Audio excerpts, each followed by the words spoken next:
Gentleman, आज हम करेंगे पाठ 8 आपका आदेश सिर आंखों पर। आपका आदेश सिर आंखों पर, ये रीडर का चैप्टर है बेटा आपका 8। इस पाठ के अंदर यंत्र मानव यानी रोबोट के बारे में बताया गया है कि किस प्रकार से रोबोट के बारे में सोचा, उसकी किस प्रकार से आरंभ हुआ, किस प्रकार से विकास हुआ और किस प्रकार से उत्तरोत्तर उसका महत्व आज के समय में बढ़ रहा है। तथा वैज्ञानिकों का यह मानना है कि कंप्यूटर युग के बाद में उत्तराधिकारी के रूप में रोबोट युग का सूत्रपात होने वाला है, यानी अब कंप्यूटर युग के बाद में रोबोट युग आने वाला है। तो इसी पाठ में हम रोबोट के बारे में पढ़ेंगे। रोबोट को यंत्र मानव कहा गया है। तो पढ़ते हैं बेटा, यह आपका आदेश सिर आंखों पर। आजकल यंत्र मानव यानी रोबोट धीरे धीरे अधिकाधिक प्रचलित होते जा रहे हैं। पाइनो नामक यंत्र मानव न केवल हाथों तथा प्रकाश चालित संवेदन यंत्रों से युक्त है, अपितु अपना एक व्यक्तित्व भी है। वह मित्रता और संवेदना की भावनाओं को व्यक्त कर सकता है। वह लज्जा का प्रदर्शन और तथा शरारतें भी कर सकता है और आवश्यकता पड़ने पर क्रोध भी कर सकता है। इस पाठ का शीर्षक आपका आदेश सिर आंखों पर उसी पर लागू होता है। तो इस पाठ में रोबोट के बारे में बताया गया है कि रोबोट है वो किस प्रकार से, कि इसमें एक पाइनो नामक जो यंत्र मानव है उसके बारे में बता रहे हैं कि वो किस प्रकार से सभी कुछ मित्रता, संवेदना, शरारतें सभी कुछ कर सकता है। तो इसीलिए इस पाठ का नाम रखा है कि आपका आदेश सिर आंखों पर। यानी रोबोट क्या करता है, आपकी सारी बातें मानता है। इसलिए शब्द है रोबोट की व्युत्पत्ति रोबोटा से हुई है, जिसका अर्थ है दासता। स्पष्ट है, रोबोट अर्थात यंत्र मानव वह स्वचालित मशीन है जो कि अनेक प्रकार के कार्य कर सकती है। कैसी है वो? स्वचालित मशीन है। यंत्र मानव का प्रयोग प्राय उन कार्यों के लिए होता है जो उबाऊ, अत्यंत कठिन तथा बहुत खतरनाक है, जैसे वेल्डिंग, छिद्रण, यानों के पुर्जों को पेंट करना आदि। तो यंत्र मानव है यानी जो रोबोट है उनका काम अधिकतर उन कार्यों के लिए किया जाता है जो बहुत ज्यादा खतरनाक हो, कठिन हो या उबाऊ हो, या जिनको करने में किसी का मन ना करे ऐसे। प्रत्येक यंत्र मानव कुछ निर्देशों का पालन करके ही किसी कार्य को कर सकता है।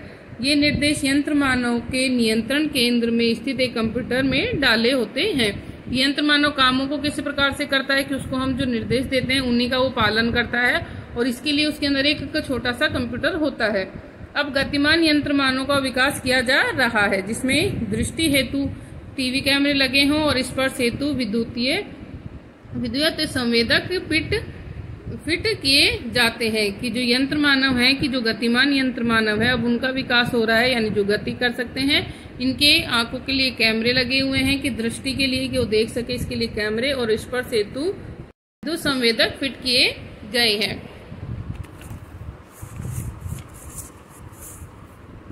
यंत्र मानवों की रचना के विषय में कल्पना का प्रारंभ 1950 ईस्वी में उस समय हुआ जब एलन ट्यूरिंग नामक एक अंग्रेज गणितज्ञ ने इस सिद्धांत पर कार्य करना प्रारंभ किया कि यंत्र भी सोच सकते हैं। जॉन मैकार्थी ने इस सिद्धांत को 1956 ईस्वी में कृत्रिम प्रज्ञा नाम दिया।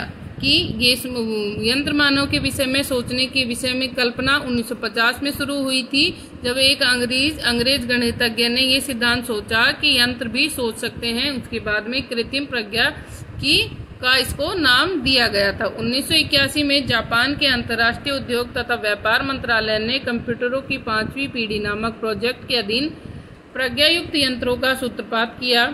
1985 ईस्वी में एक जापानी मैकेनिक की एक यंत्र मानव द्वारा हत्या कर दी गई थी।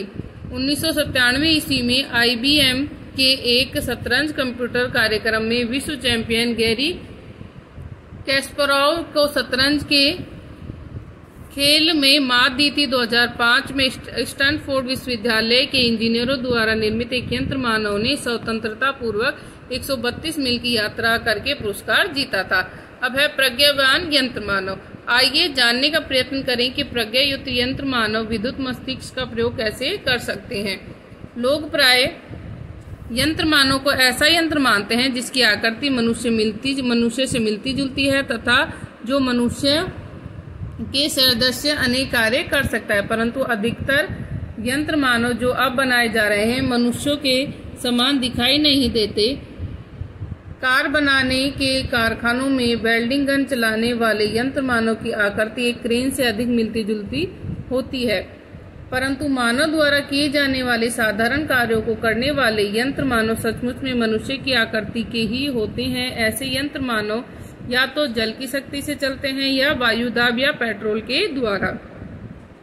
ऐसे यंत्र मानवों में एक लघु कंप्यूटर लगा होता है जो कि यंत्र को निर्देश देता है। कंप्यूटर की मेमोरी के विभिन्न कार्यक्रमों के निर्देश डाले होते हैं। कंप्यूटर कार्यक्रमों में थोड़ा बहुत परिवर्तन करके यंत्र मानव द्वारा नए नए कार्य करवाए जा सकते हैं। अधिकतर यंत्र मानव एक या दो बाहुओं से युक्त होते हैं ताकि वे सब तरफ घूम कर वस्तुएं उठा सके तथा उन्हें किसी पात्र में डाल सके। यंत्र के हाथ में उंगलियां जैसे 2-3 अंग होते हैं ताकि वे वस्तुओं को पकड़ सकें। कुछ यंत्र मानव कारखानों में भारी भारी वस्तुएं एक स्थान से उठाकर दूसरे स्थान पर रख देने में समर्थ होते हैं। तो प्रज्ञायुक्त जो यंत्र मानव के बारे में यहाँ पर बताया है कि क्या बताया उसके बारे में कि ये अगर कोई ऐसे सोचे कि इनकी आकृति मनुष्य से मिलती जुलती होती है तो ऐसा नहीं है कि ये जिस तरह के काम करते हैं उनकी आकृति उसी तरह से होती है। जैसे कि कार बनाने वाले कारखानों में वेल्डिंग गन चलाने वाले यंत्र मानव की आकृति क्रेन के जैसी होती है और जो काम मनुष्य से संबंधित करते हैं उनकी आकृति मनुष्य के जैसी ही होती है और इनके लिए उसमें एक छोटा सा कंप्यूटर लगा होता है, उसके अंदर उनको निर्देश दे देते हैं, उसी के अनुसार वो काम करता रहता है। उसके अंदर मेमोरी डाल दी जाती है कि उसे ये इन्हीं निर्देशों का पालन करना है और वो उसी के आधार पर काम करता है और उन कार्यक्रमों में थोड़ा बहुत परिवर्तन करके उससे कुछ नए काम भी करवा सकते हैं। प्रज्ञायुक्त यंत्र मानव दैनिक जीवन में क्या काम है। दिन प्रतिदिन यंत्र मानव हमारे दैनिक जीवन का सक्रिय बनते जा रहा है। यंत्र मानव कार्य मरुस्थलों को स्वतः पार कर रही है। तैरने वाले तालाबों में विद्युत तारकों को बचाने का कार्य कर रही है। मानव सिर के प्रतियोगिताओं वीडियो खेलों में भी खिलाड़ियों से भिड़ने का कार्य करने लगे हैं। यह सब कृत्रिम प्रज्ञा के क्षेत्र में घटित होने वाले चमत्कार हैं जिसके कारण कल्पनाएं वास्तविकता में बदल रही हैं। केवल 50-55 वर्षों में ही वैज्ञानिक तथा इंजीनियरों के साथ विश्वास के साथ कहने लगे कि कृत्रिम प्रज्ञा ने वास्तविकता के क्षेत्र में उथल पुथल मचा दी। यंत्र मानवों की अगली पीढ़ी का लक्ष्य ऐसे यंत्र बनाना है जो मानव को सुरक्षा दे सकें, आमोद प्रबोध प्रदान कर सकें, सूचनाएं प्रेषित कर सके तथा अधिकाधिक दैनिक कार्य कर सके। कि जो यंत्र मानव है इनका आगे का ये जो सोच रहे हैं कि यंत्र मानव की अगली पीढ़ी का लक्ष्य क्या है कि ऐसे यंत्र बनाना जो मनुष्य को सुरक्षा दे सकें, उनके आमोद प्रबोध की सूचनाएं प्रेषित कर सकें। स्टैनफोर्ड विश्वविद्यालय के कंप्यूटर वैज्ञानिक एक ऐसे यंत्र मानव का निर्माण कर रहे हैं जो हथौड़ा चला सके, पेचकस का प्रयोग कर सके और इन दोनों योग्यताओं के बल पर एक पुस्तक रखने वाली अलमारी बना सके।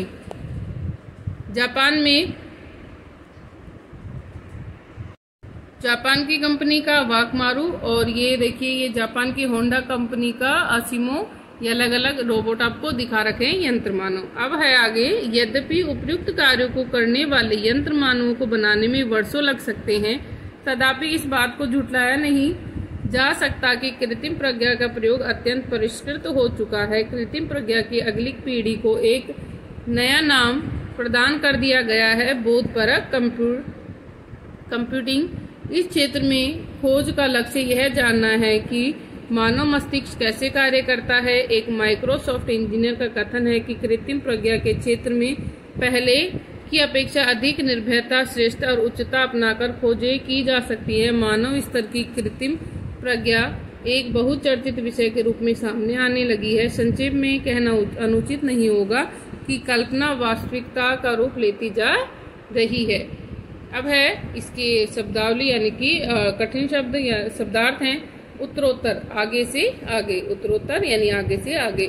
सूत्रपात, आरंभ, व्युत्पत्ति, शब्द से शब्द बनाना, स्वचालित, स्व चलने वाले, उबाऊ, उबाने वाले, निर्देश, सुझाव, प्रज्ञा, बुद्धि, निर्मित, निर्माण किया गया, मस्तिष्क, दिमाग, सक्रिय, क्रियावान, कृत्रिम, बनावटी, लक्ष्य, उद्देश्य, ध्येय, प्रेषित, भेजा हुआ, उपयुक्त, ऊपर वर्णित, परिष्कृत सुधारा हुआ बोध ज्ञान, बहुचर्चित जिसकी खूब चर्चा हुई हो, नियंत्रण अधीन प्रज्ञा बुद्धि। तो आपको बेटा ये चैप्टर पढ़ना है अच्छे से, और ये जो शब्दार्थ हैं आपको नोटबुक में नोट करने हैं। Thank you. Good morning dear 7th class student. Yesterday class we have completed the introduction of chapter 6 algebraic expression and exercise 6.1 question number 1. So today we will start exercise 6.1 question number 2. So let's start. Now question number 2, write all terms of the following expression. जो हमें expression given है इनकी हमें सारी terms right करनी है। अब इस एक्सप्रेशन में देखो कितनी टर्म्स हैं।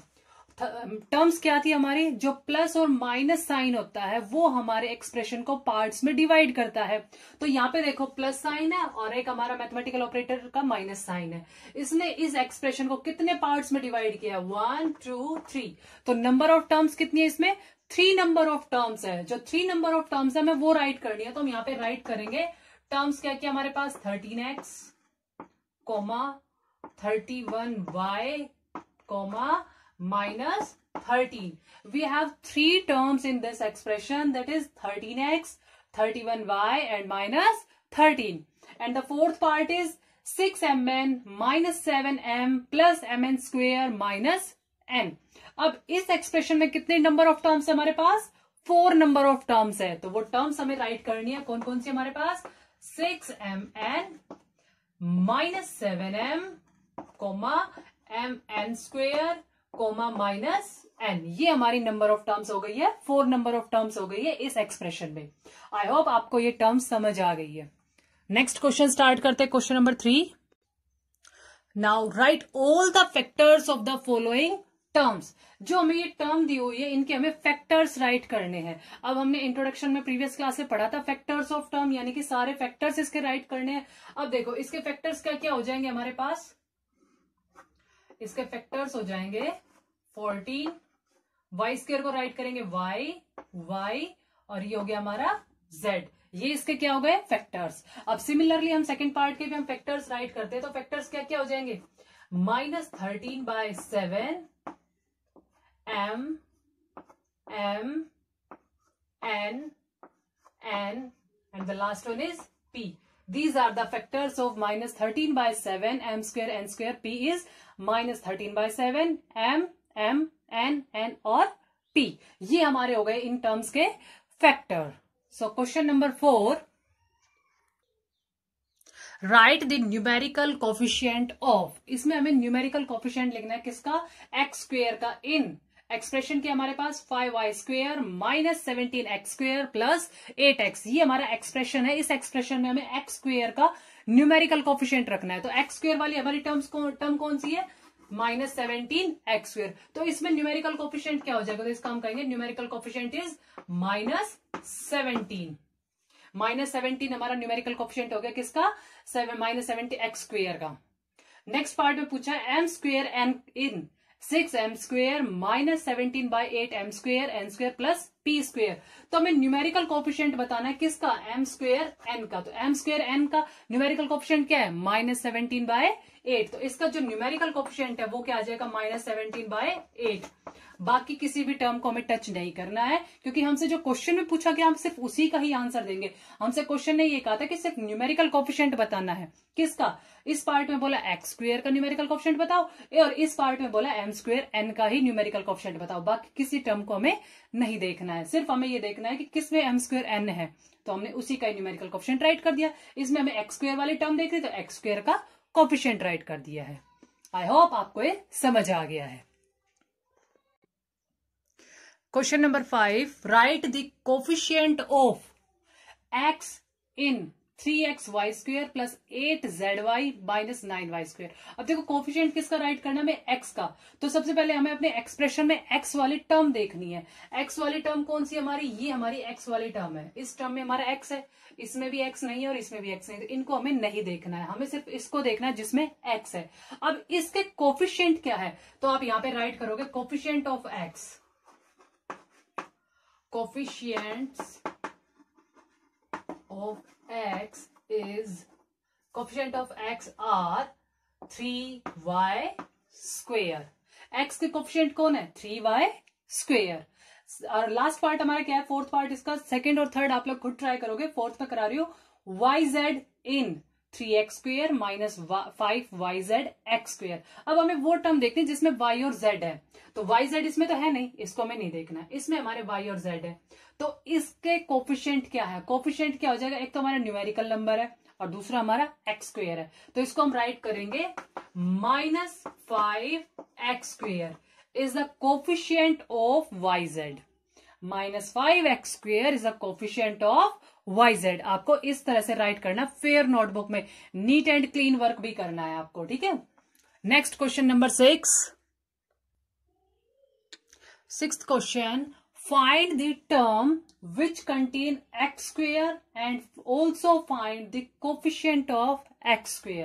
अब इस एक क्वेश्चन में हमसे दो चीजें पूछी गई है, एक तो हमें पूछा है कि वो कौन सी टर्म है जिसमें x² है, और साथ में ही हमें कोफिशिएंट ऑफ x² भी बताना है। तो हम इसको कैसे टेबल की फॉर्म में राइट कर लेते हैं, यहां हम राइट करेंगे टर्म हैविंग x² और यहां पे हम रखेंगे अपना कोफिशिएंट ऑफ x²। मेरे पास यहाँ बोर्ड पे स्पेस नहीं है, बट आप नोटबुक में प्रॉपरली राइट करोगे terms having x² and coefficient of x²। तो टर्म जिसमें x² वो कौन सी टर्म है, हमारा जो फर्स्ट क्वेश्चन है, हमारा फर्स्ट पार्ट वाला जो है, तो उसमें क्या आ जाएगा, हमारे पास टर्म है -x²y। अब इस x² का कोफिशिएंट क्या है, -y is a coefficient of x²। Second part जो है, सेकेंड पार्ट में क्या है, हमारे पास 3x² yz² प्लस 5 है। अब देखो हमें वो टर्म बतानी जिसमें x² है, तो 5 के साथ तो कोई x² नहीं है, ये तो न्यूमेरिकल हो गया, तो इसको रिजेक्ट करते हैं। तो यहाँ पे क्या हमारे पास ये टर्म है 3x² yz²। अब कोफिशिएंट ऑफ x² के कोफिशिएंट कौन है, यानी कि इसके साथ साथ कौन मल्टीपल में है, 3yz²। ये इसके कोफिशिएंट हो गए, coefficient of x² are 3yz²। इस तरह आपको प्रॉपरली अपनी नोटबुक में नोट करने हैं सारे questions. Next question number 7th question, identify the pair of like terms. अब आपके पास ये टर्म्स गिवन है, इसमें आपको आइडेंटिफाई करना है कि क्या ये लाइक है या अनलाइक है। आपको देखना है लाइक में हम क्या ऑब्जर्व करते थे, हम अपने लिटरल फैक्टर्स देखते थे, अगर लिटरल फैक्टर हमारे सेम होते तो वो लाइक होती, और लिटरल फैक्टर नॉट सेम होते तो वो अनलाइक होते। तो हमें इसमें लिटरल चेक करने हैं अपने। अब देखो क्या है, 4x² माइनस 5y x² है, तो हमारे जो लिटरल फैक्टर्स है x² y और यहाँ पे y x² है, तो लिटरल तो हमारे सेम है। और हमारी लाइक टर्म की डेफिनेशन क्या कहती है, having the same literal factors are called like terms. तो हम क्या कहेंगे, बोथ आर लाइक। तो ये भी क्या हमारी लाइक टर्म्स, इसको हम राइट करेंगे लाइक टर्म्स। नेक्स्ट पार्ट है हमारे पास 13m(n²) और -15/9 n²m।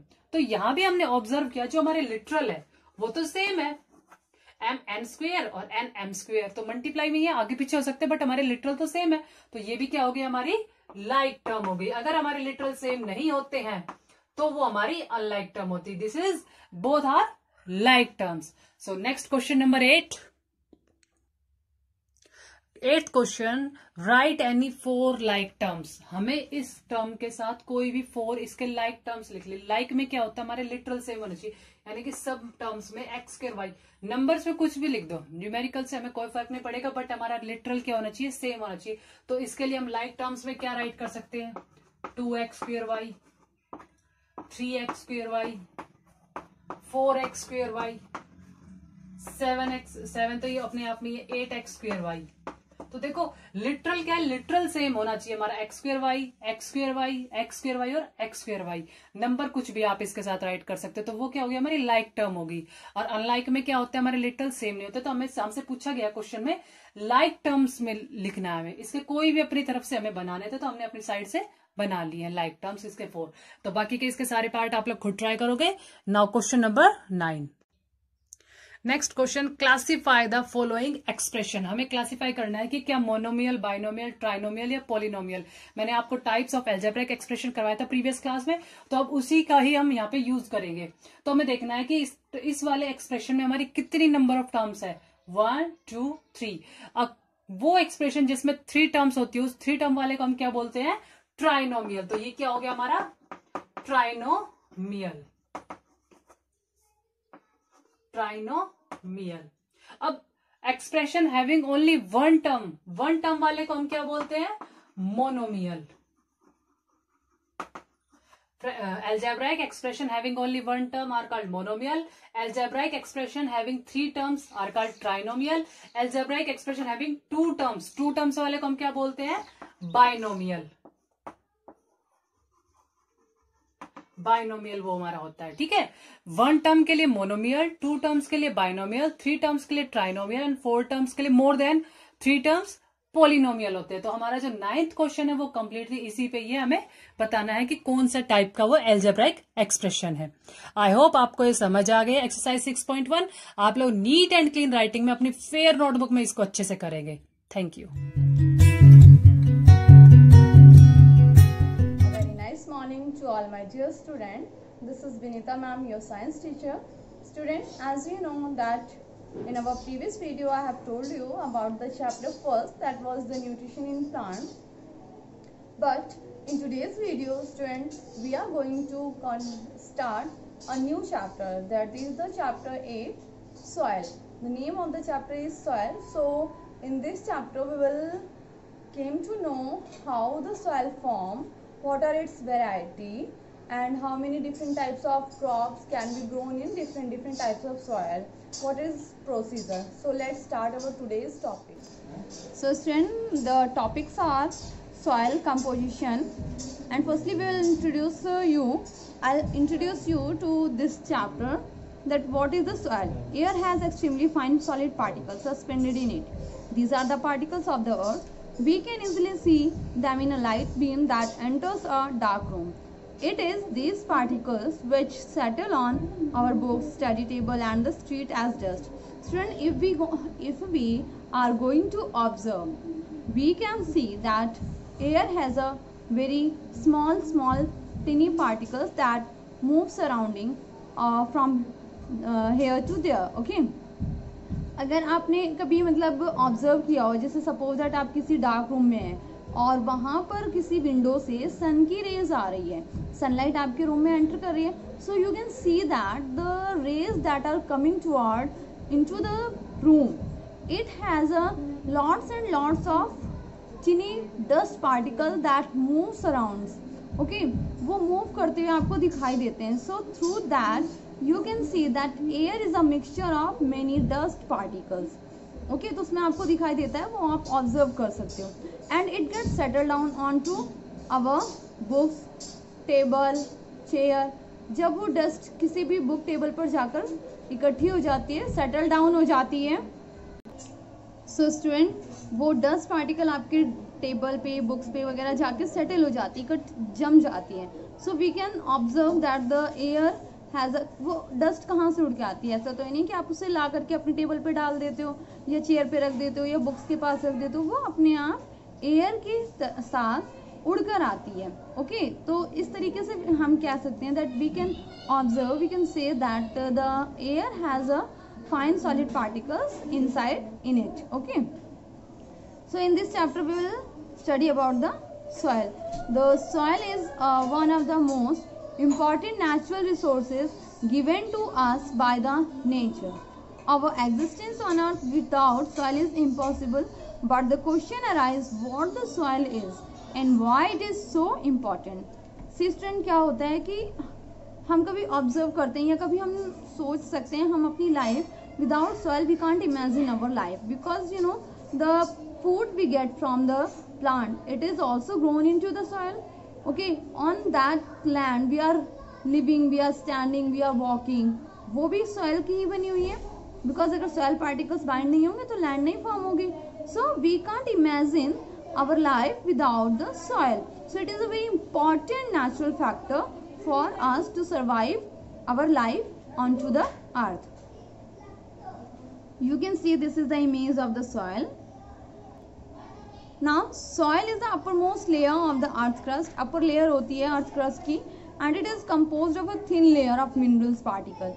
एक thin layer से बनी हुई होती है जिसमें dead and decaying plants and animals remains होते हैं, बहुत सारे organic matter जो डिकम्पोज हो जाते हैं, और उसी ऑर्गेनिक मैटर को student we call the humus. उसी ह्यूमस से ही मतलब वो लेयर बनी हुई होती है अर्थ की ऊपरी लेयर जो होती है.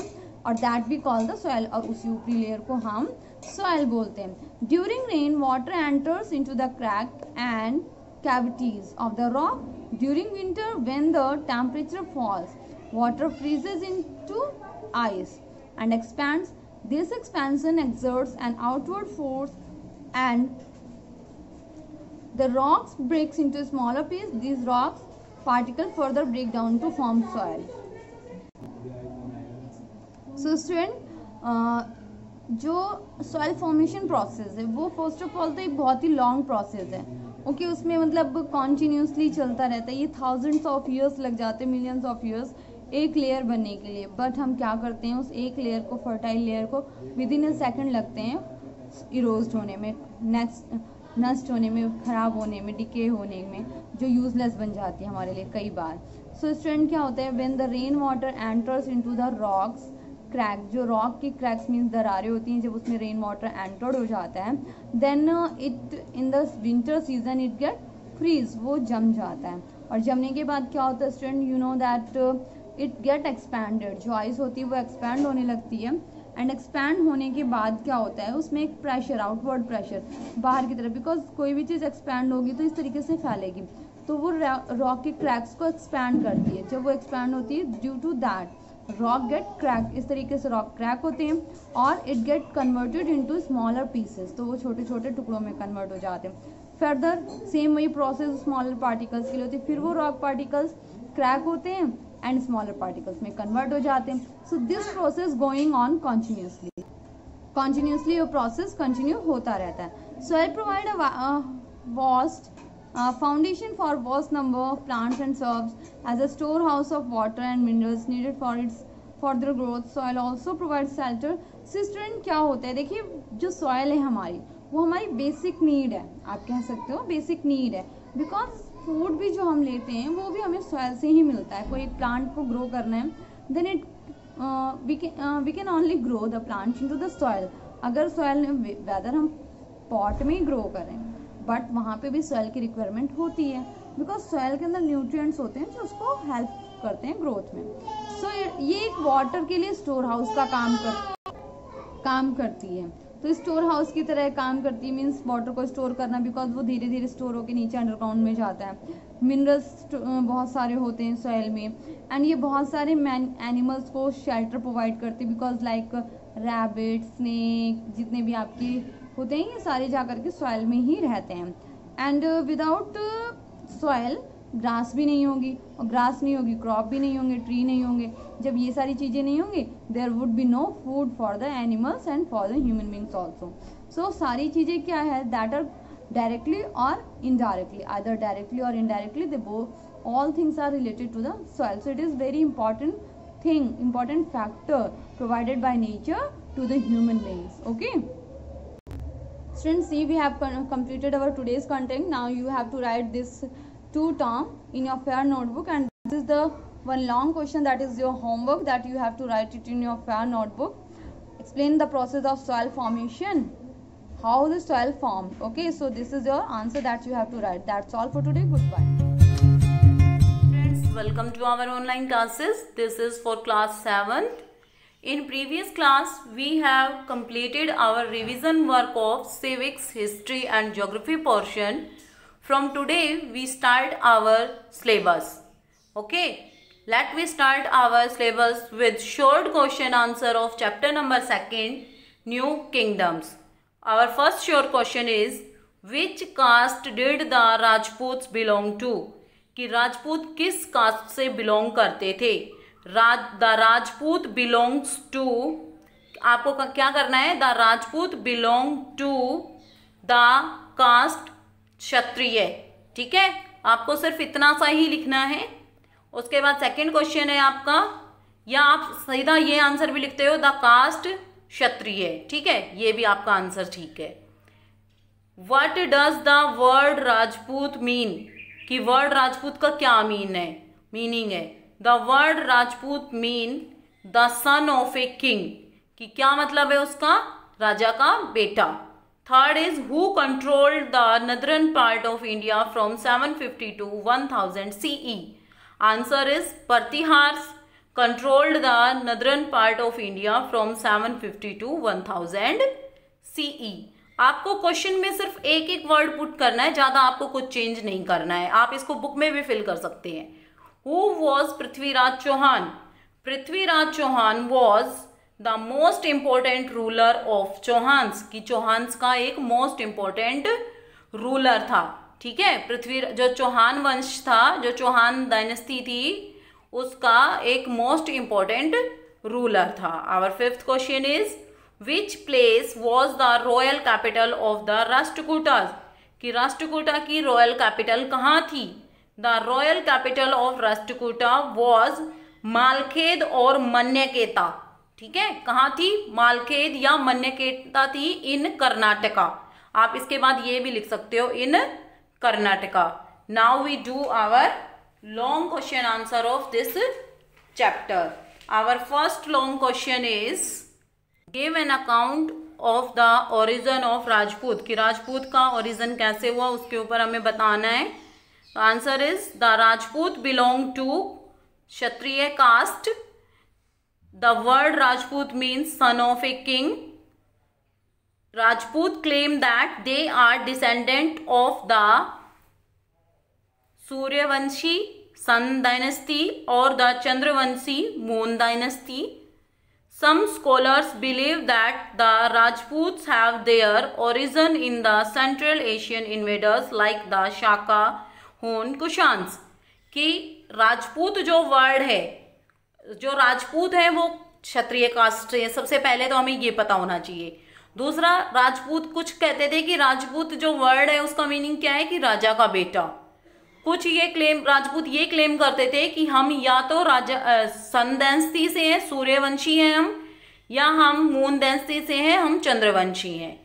कुछ स्कॉलर्स क्या कहते थे कि जो ये राजपूत आए हैं, ये जो सेंट्रल एशिया के जो इन्वेडर्स हैं, शाका हैं, हूण हैं, कुषाण हैं, वहाँ से आए, उनसे इन राजपूतों का जन्म हुआ है.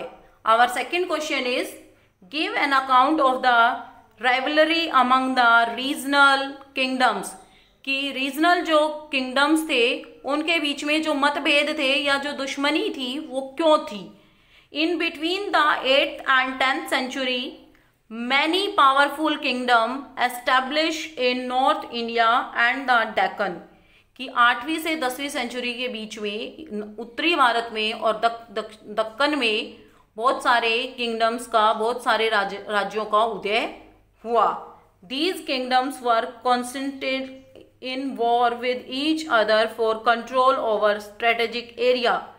और ये सारे जो राजा थे वो आपस में लड़ते रहते थे, किस लिए? राज्यों पे अधिकार करने के लिए. An important struggle of this period was tripartite between Pratihara, Pala and Rashtrakuta.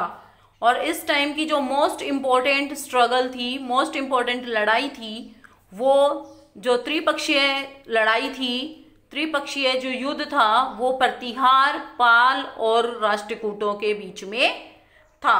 Our third question is write a short note on Palas. हमें पाला के ऊपर एक शॉर्ट नोट लिखना है. The Pala dynasty was founded by Gopala in 750 CE, कि पाला जो डायनेस्टी है वो कब फाउंडेड हुई, कब स्थापित हुई? 750 ईस्वी में गोपाला के द्वारा. ठीक है. The area of this kingdom covering present day Bengal, Bihar, parts of Odisha and Nepal. और इसके अंदर कौन कौन सा एरिया आता है? आज के टाइम का बंगाल, बिहार, कुछ उड़ीसा का पार्ट और कुछ नेपाल का part. Important rulers of the Pala dynasty were Devapala and Mahipala 1. और इस टाइम के जो इम्पोर्टेंट रूलर्स थे वो कौन कौन थे? महिपाल था और देवपाल था. Our next point is next question is write a short note on Rashtrakuta, कि राष्ट्रकूटों के ऊपर अब हमें एक नोट लिखना है. अभी हमने पाल्स के ऊपर एक नोट लिखा था, अब हम राष्ट्रकूट के ऊपर एक नोट लिखेंगे. The Rashtrakuta dynasty was founded by Danti Durga 752-56 CE, कि दांती दुर्गा के द्वारा इस डायनेस्टी का स्थापना की गई थी मालखेत और मन्नेकेता इन गुलबर्ग, कि गुलबर्ग के अंदर मालखेत और मन्नेकेता डिस्ट्रिक्ट है ये गुलबर्ग, और कहाँ है, कर्नाटका में है। Served as the royal capital, राजसी जो राजधानी थी, जो शाही राजधानी थी, वो मालखेत या मन्नेकेता थी, गुलबर्ग डिस्ट्रिक्ट कर्नाटका में। Their rule extended from Cape Comorin to Kannauj, कि इनका राज्य कहाँ से कहाँ तक फैला हुआ था, केप कैमरून से कन्नौज तक, and from Banaras to Bharuch, और कहाँ से, बनारस टू भरूच, मतलब इनका बहुत लंबा राज्य था, बहुत दूर दूर तक इनका राज्य फैला हुआ था। Our next question is write a short note on Chauhans, कि वैसे ये चामांस लिखा हुआ है, चामांस इनका दूसरा नाम है, ये चौहान्स को ही कहते हैं। द ओरिजिन ऑफ द चामांस और द चौहान्स इन आम्बेर इन राजस्थान, राजस्थान के अंदर आम्बेर है, वहाँ से चौहान्स का ओरिजिन हुआ था, वहाँ से चौहान्स की स्थापना हुई थी। Important rule of the Chauhans was Prithviraj Chauhan, और जो इम्पोर्टेंट राजा था यहाँ का पृथ्वीराज चौहान था, जिसने मोहम्मद गोरी के साथ लड़ाई लड़ी थी बेटा। 1192 में उसने लड़ाई लड़ी थी, ठीक है, सेकंड तराइन की लड़ाई लड़ी थी मोहम्मद गोरी और पृथ्वीराज चौहान ने, जिसके अंदर पृथ्वीराज चौहान जीता था। जो फर्स्ट हुई थी उसमें 1191 में, ठीक है, जो मोहम्मद गोरी था और चौहान, ये पृथ्वीराज चौहान था, इसके अंदर 1191 में पहला युद्ध हुआ, जिसके अंदर पृथ्वीराज चौहान जीता था। जबकि 1192 में जो दूसरी तराइन की लड़ाई हुई, उसके अंदर मोहम्मद गोरी जीत गया और पृथ्वीराज चौहान हार गया था। तो जो इनका राज्य था वो पूरा मोहम्मद गोरी के अंडर में चला गया था, ठीक है। तो आपको ये लड़ाई बेसिकली याद होनी चाहिए कि तराइन का फर्स्ट वॉर कब हुई थी, 1191 में, और तराइन की सेकंड वॉर कब हुई थी, 1192 में, और किनके बीच हुई थी, पृथ्वीराज चौहान और मोहम्मद गोरी के बीच में। आपको ये याद रखना है, ये कई बार क्वेश्चंस आते हैं आपके जो कॉम्पिटिटिव एग्जाम्स होते हैं उनके रिगार्डिंग भी ये क्वेश्चंस बहुत ही इंपॉर्टेंट होते हैं, तो आपको ये याद होने चाहिए। Our next point is the kingdom covered present day Rajasthan, Haryana, UP and Punjab, कि जो इनका कवर्ड एरिया है, मतलब जो उस टाइम इनका राज्य था वो कहाँ कहाँ, आज के टाइम में कहाँ कहाँ था। आज के टाइम में जो राजस्थान के अंडर में है, हरियाणा के अंडर में है, यूपी और पंजाब के अंडर में है, ठीक है। उस टाइम में ये इनके अंडर में था, लेकिन आज के टाइम में यहाँ पे राजस्थान, हरियाणा, यूपी और पंजाब है। सो स्टूडेंट्स, अभी हमने पढ़ा पाल्स के बारे में पढ़ा, चौहान्स के बारे में पढ़ा, राष्ट्रकूट के बारे में पढ़ा कि इनका कब कब इनकी दंस्ती की फाउंडेशन हुई, इनके बारे में कि इनके इम्पोर्टेंट रूलर्स कौन थे और इनके अंडर में कौन कौन सा एरिया था, या इनका राज्य कहाँ से कहाँ तक फैला हुआ था। तो ये आपका आज सेकंड चैप्टर फिनिश हो गया है, इसका हिस्ट्री का सेकंड चैप्टर न्यू किंगडम्स आज खत्म हो गया है।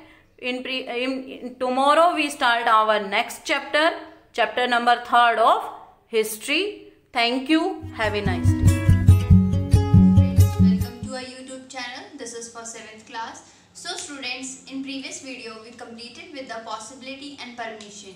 Now we will going to start with the suggestion, obligation and advice. What kind of what are the models are used in this topic. Now let's start.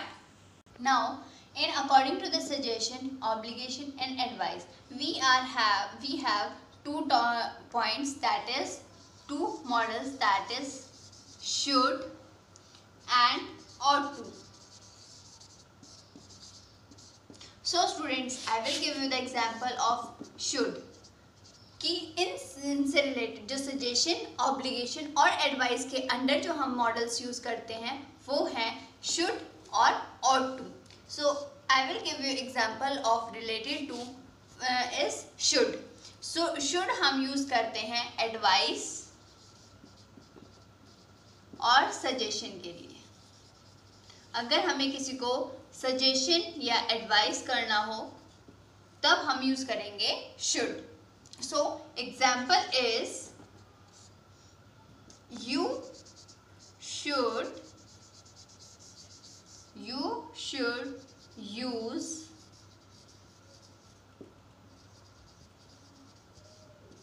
different color hair.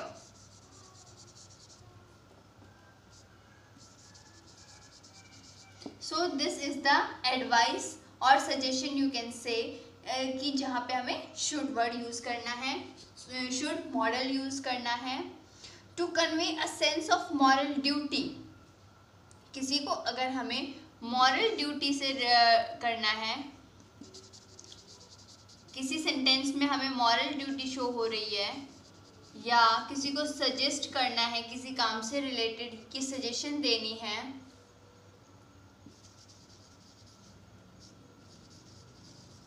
तब हम use करेंगे ought to।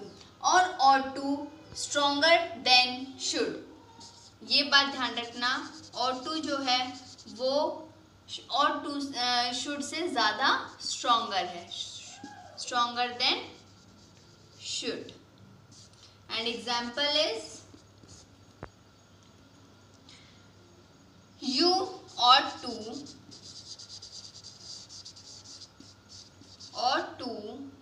respect elders, respect your elders। So students, as you see in the example also कि ये एक suggestion है, advice है कि कोई हमारी बात मान भी सकता है और नहीं मान सकता, लेकिन हमारी मॉरल ड्यूटी भी है और ये सजेशन भी है कि हमें अपने एल्डर्स की रिस्पेक्ट करनी चाहिए और ये शुड से ज़्यादा स्ट्रॉन्गर भी है। Now students, you can see in your book also, now we completed with these 2 points, should and ought to. Now on the basis of this we have a book exercise also. Now you can see this question, offer suitable advice for these suggestions using should or ought to in your answer। आपको क्या करना है, आपको एक sentence given है और उस sentence के अकॉर्डिंग आपको ये देखना है कि इसमें शुड पुट होगा या ought to, और उस सेंटेंस को दोबारा से रीमेक करके आपको इस सेंटेंस को कंप्लीट लिखना है। Now first sentence is done. Now we will start with the second one. Now second sentence is Sanjay quarreled with a friend over something silly। यानी कि बहस कर रहा है अपने कुछ सिली चीज़ों पे, सिली बातों पे। So we will put here a suggestion you can say should, क्योंकि वो उसकी मर्जी है कि वो करना चाहता है या नहीं। So we are writing here Sanjay should quarrel with a friend over something silly। Next is Riya and Sanjoli have been walking in the market for 2 hours। Both of them are tired and hungry। तो इस sentence को आप remake करेंगे, कैसे करेंगे आप इसको remake? Riya and Sanjoli should walk in the market for 2 hours and both are tired and hungry। Both are tired and hungry। Fourth one is Sanya twisted her ankle while playing basketball। Sanya ought to twist her ankle while playing basketball। Deepak gets late to the school almost every day। Deepak should late to the school every day। We are not going to use almost and gets, we will use here we are going to put should। The shopkeeper has been catch cheating with the weighing scale। The shopkeeper ought to catch cheating with the weighing scale। यहाँ पे आप क्या put कर देंगे, has been की जगह पे ought to। Now students, we completed with this book exercise on the basis of should and ought to. Now let's start with the next point, that is request. Now let's start with the topic request. Now next is request. With the topic of request, we are going to use will. First is will. Will is used for the request, but for the polite request.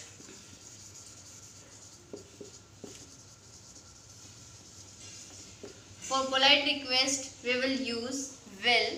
You can see the example also. Will you carry this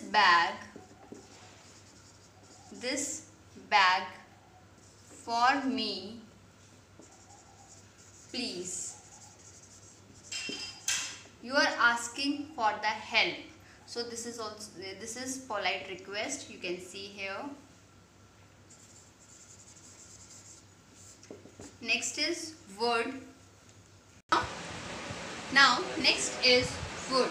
To make a more polite than will. It means हमने यहाँ पे सिर्फ polite request लिखी थी, लेकिन more polite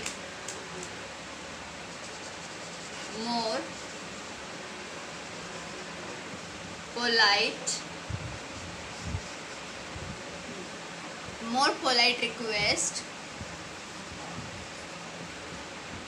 then will. Will से ज़्यादा polite request होगी तब हम would use करेंगे. Example is would you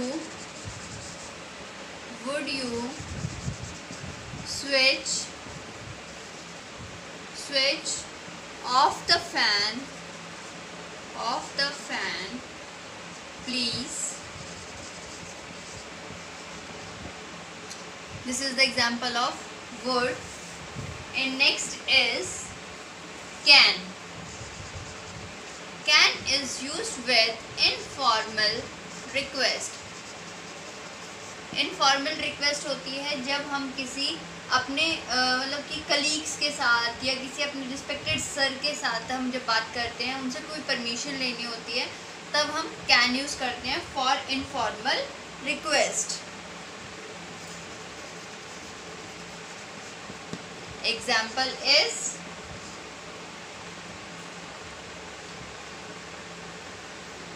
mother, could you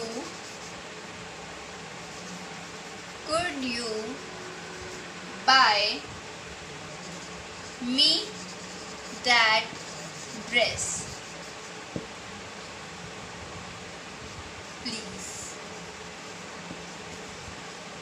So this is the example of can, and like this we will use could also, but the same thing to make the more polite request than can, and can के past में use होता है could. Example is given in your book also. I have written here on the basis of can. You can see here. Can का example आ जाएगा. ये आ गया आपके पास could का example. और can का एग्जाम्पल आ जाएगा आपके पास. Can I have some more biscuits? So इसने इनफॉर्मली मांगा है, कोई इसमें रिक्वेस्ट वगैरह कुछ नहीं की. So this is more polite than can. Thank you everyone. Now thank you everyone. Good morning student. Welcome to online classes. This is Saroj from MLP International School Rajpura. Student, nowadays we are doing our revision part. So it has been already almost completed. Now today what we will do, we will read the chapter number 7 of each class, 6, 7 and 8. So student, let us start.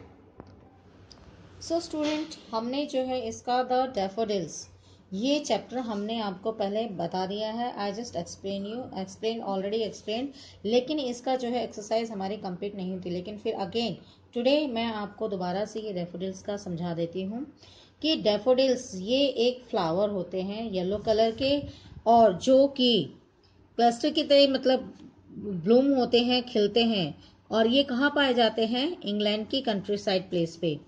तो ये poet है William वर्डवर्थ, उसने beautifully जो है इस daffodils के बारे में डिस्क्राइब किया है, क्योंकि उन्होंने इसे लेक के साइड में देखा था जब वो एक ट्रिप पर निकले थे हिल्स की।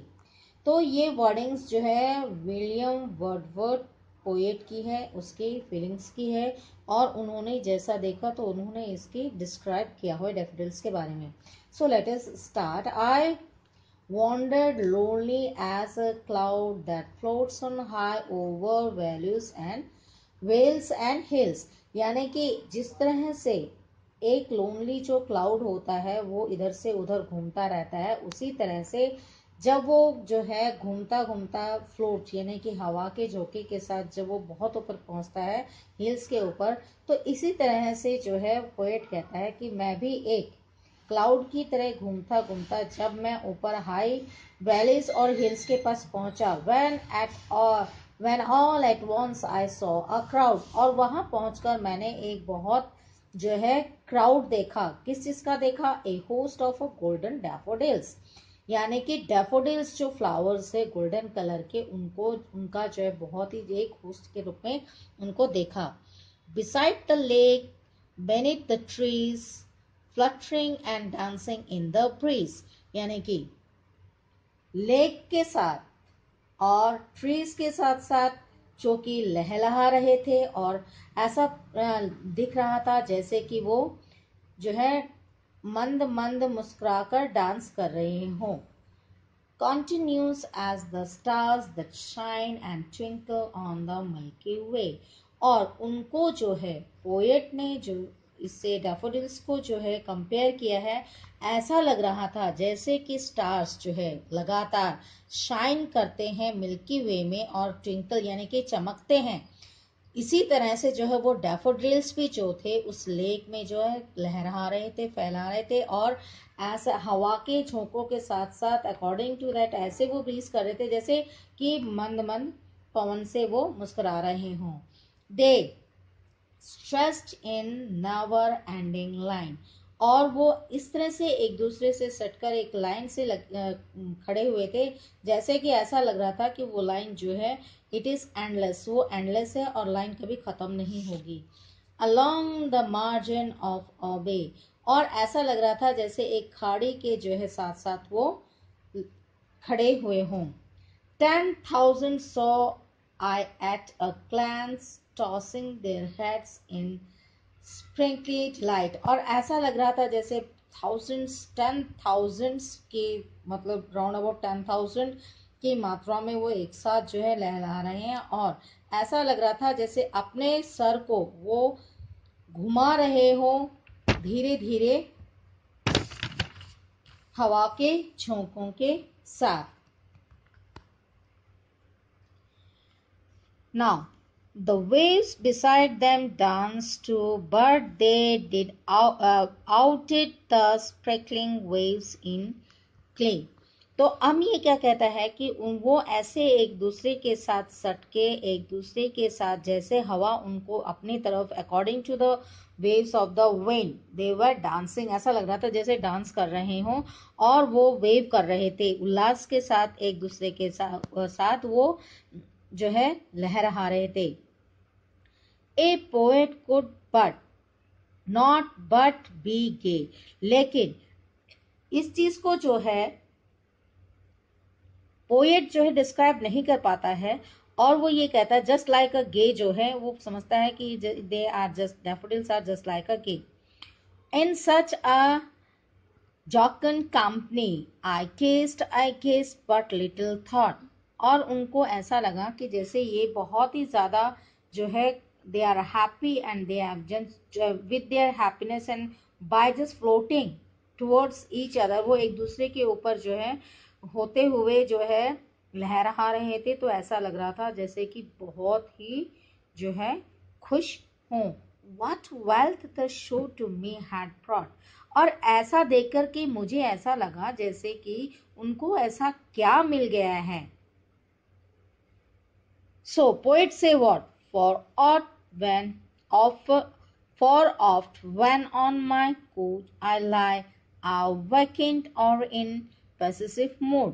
और जब मैं सोफे पर बैठकर देखता हूँ तो मुझे ऐसा लगता है कि मैं I'm just saying something lie, मैं कुछ झूठ बोल रहा हूँ।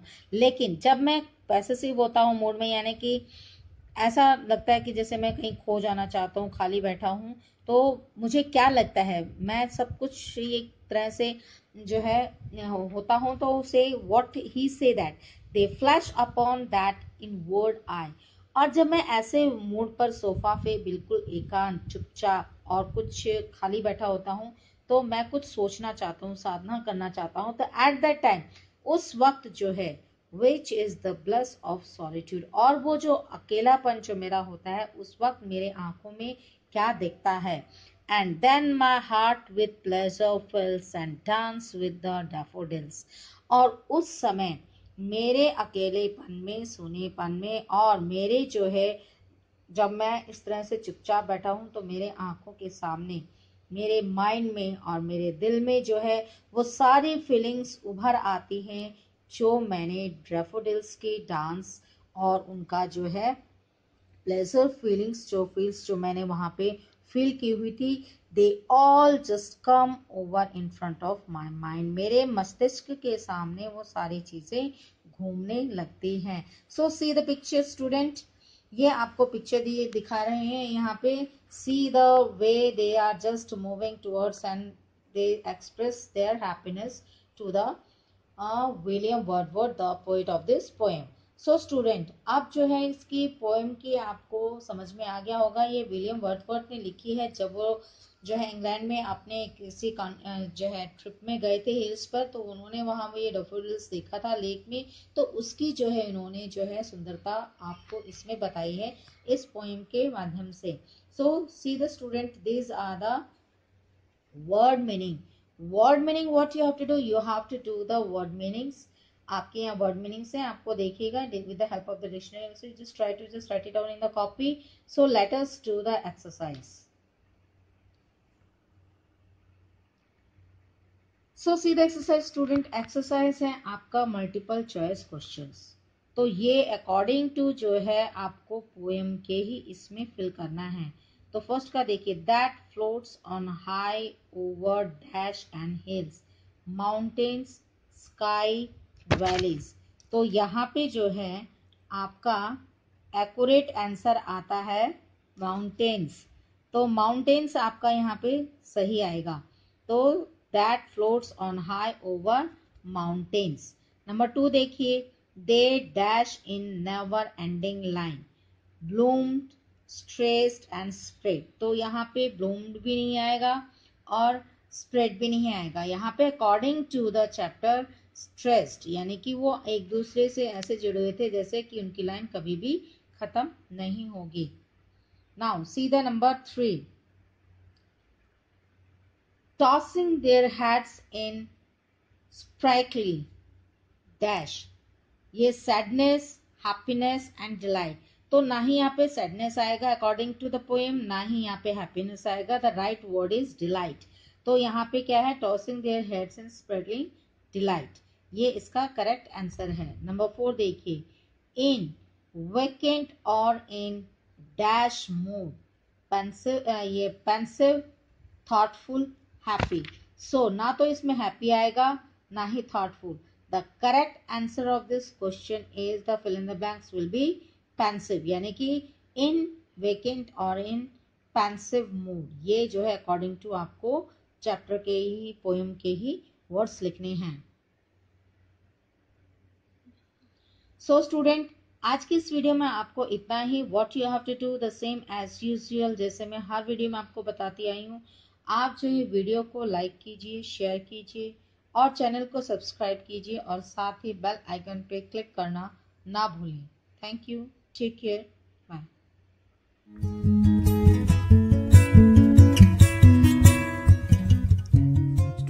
I Priyanka ma'am. Today's session teach you subject GK. Here class is 7th and chapter number 24. Previous video में हमने चैप्टर नंबर 23 डिस्कस किया था और chapter number 24 name is expert in different field. Okay student, chapter name is expert in different field. Here some person's name is given that are expert in their field. First, different peoples are doing different work. You know very well, अलग अलग लोग अलग अलग काम करते हैं. Every person is an expert of a particular field or area. प्रत्येक व्यक्ति अपने वर्क में एक्सपर्ट होता है. Given below the description about those areas. For example, एक टीचर है, वो टीचिंग में एक्सपर्ट है, लेकिन वो एक डॉक्टर तो नहीं बन सकता. डॉक्टर है, वो डिजीज को डिटेक्ट करने में एक्सपर्ट है. तो इसी तरह हर जो फील्ड में अलग अलग वर्क होता है और हर जो पर्सन होता है वो अपने वर्क में परफेक्ट होता है.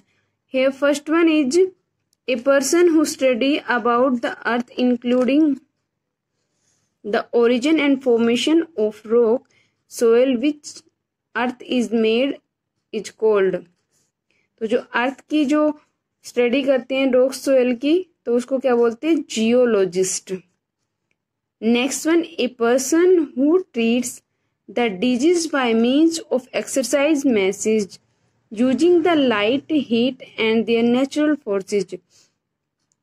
उसको बोलते हैं फिजियोथेरेपिस्ट. स्टूडेंट, जो एल्डर पर्सन हो जाते हैं, जैसे जैसे एज बढ़ती जाती है तो ज्वाइंट पेन, बैक पेन ये स्टार्ट हो जाते हैं. जो बूढ़े लोग होते हैं उनमें, तो उनके लिए मोस्टली जो डॉक्टर्स है वो क्या सजेस्ट करते हैं?